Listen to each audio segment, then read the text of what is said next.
یہ ماہ ذوالحج کے دن ہیں اور یہ اولاد کے لیے خصوصی قبولیت کے دن ہیں۔ یہ دعا آج پڑھیں اور اس دعا میں میری اولاد کی جگہ پر اپنے بچوں کا نام لے۔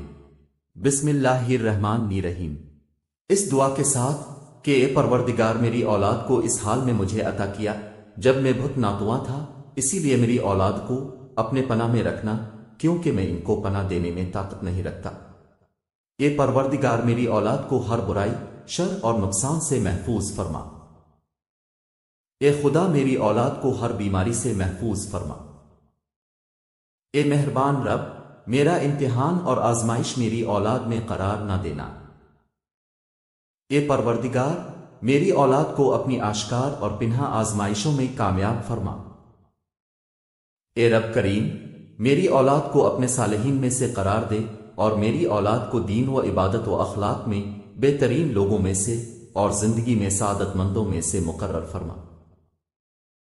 اے پروردگار میری اولاد کو حلال کے ذریعے حرام سے روک دینا اور کرم الہی سے اپنے سوا کسی کے محتاج نہ کرنا۔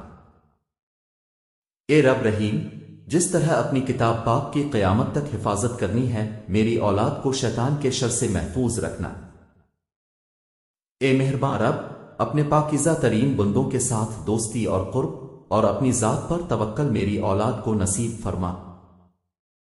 اے پروردگار وہ تمام بیماریاں جو روح و جسم کو نقصان پہنچاتی ہیں میری اولاد سے دور فرما اور اپنے ارادہ خیر کے ذریعہ مجھے توفیق فرما کہ میں اپنے بیٹے کے لیے بہترین امیدیں اور آرزویں کروں اور ان دعاؤں کو قبول فرما۔ اے پروردگار مجھ تک میری اولاد کا احسان اور نیکی میری اپنی زندگی میں مجھے نصیب فرما اور ان کی دعاؤں کے ذریعے مجھے موت کے بعد خوشی اور سکون عطا فرما۔ اے رب، اے رحمان، اے رحیم میں اپنے بچوں کو جو میرے جگر کا ٹکڑا ہیں تیرے سپرد کرتا ہوں۔ جس وقت وہ میری نظروں سے اوجھل ہیں وہ تیری نگاہ کے سامنے ہیں، انہیں اس عظمت کے ساتھ محفوظ فرما جو تیرے شان میں ہے۔ آج وہ دن ہے کہ جس میں والدین کی دعا اولاد کے حق میں قبول ہوتی ہے۔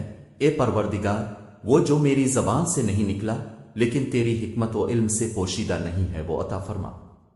آمین یا رب العالمین۔ آپ اپنی اولاد کے لیے ان مبارک دنوں میں دعا کیجیے اور اس میسج کو ہر ماں باپ تک پہنچا دیں یہاں تک کہ وہ اپنی اولاد کے لیے دعا کریں اور آپ اجر کمائیں۔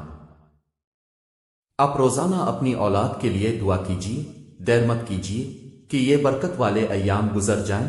بے شک ہم